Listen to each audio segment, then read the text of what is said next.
And I'll be inviting Anis from UK pretty soon, in just a moment. The second theme we'll be covering is the core of finance. How is the globe, how the countries really rising up to the challenge of resourcing monetarily and raising capital, etc. We'll be covering the transportation and electric vehicles, what's going on in that space, along with zero carbon strategy. And in between, I'll be able to bring some inputs from Biden's strategy on addressing climate change.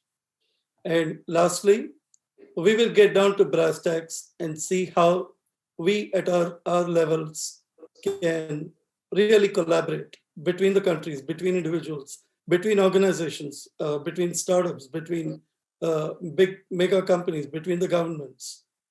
Can we fund each other? Can we help each other? Can we exchange knowledge and so on and so forth? So that's the schematic of this session.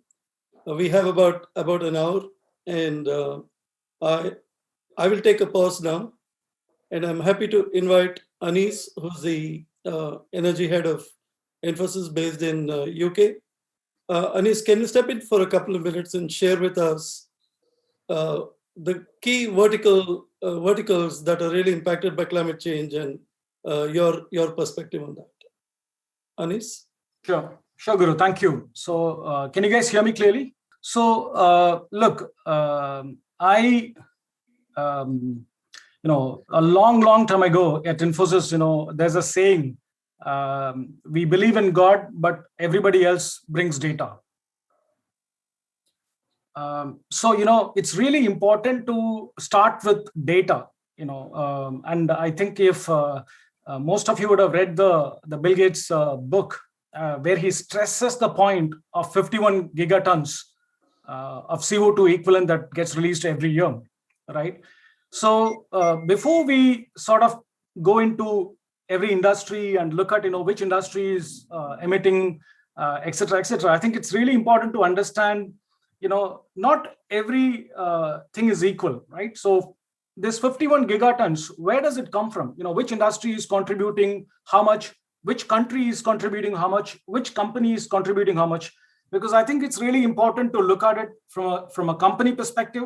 Sorry, before that, a country perspective, then a company perspective, and then maybe even at an individual perspective. But today we may not really go down to an individual perspective.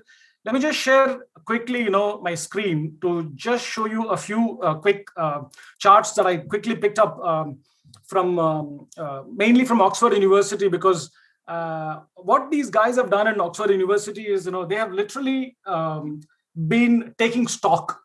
That's what they've been doing. They've been taking stock every quarter, every year. How have different countries performed to whatever they've been pledging?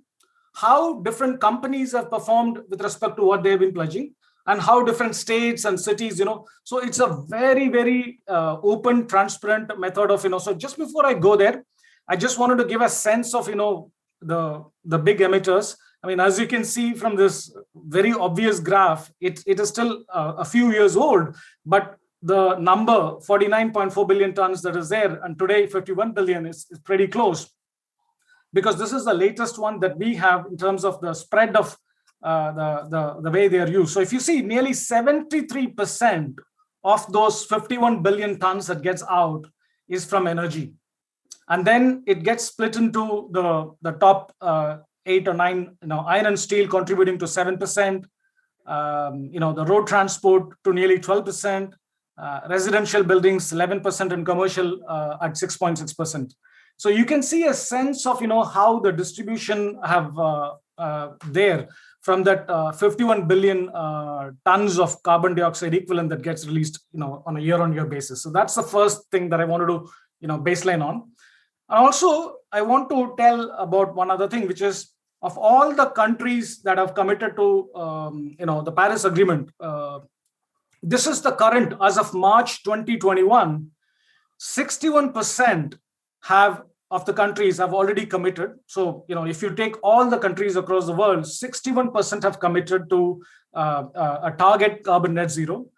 68% of the world's GDP is in that committed set of countries, and 56% of the population has sort of, followed. So this is an excellent report in terms of, a majority of the countries' populations are in the committed bracket.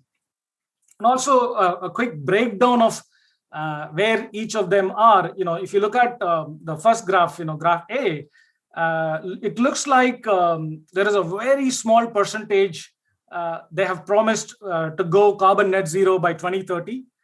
And for some reason, I think I'm just suspecting it could be a consultant's play.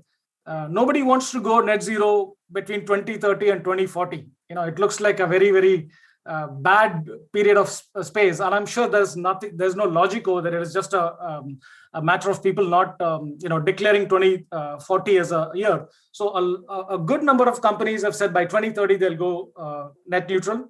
And a majority of the companies have said they will go net neutral by 2040 and 2050.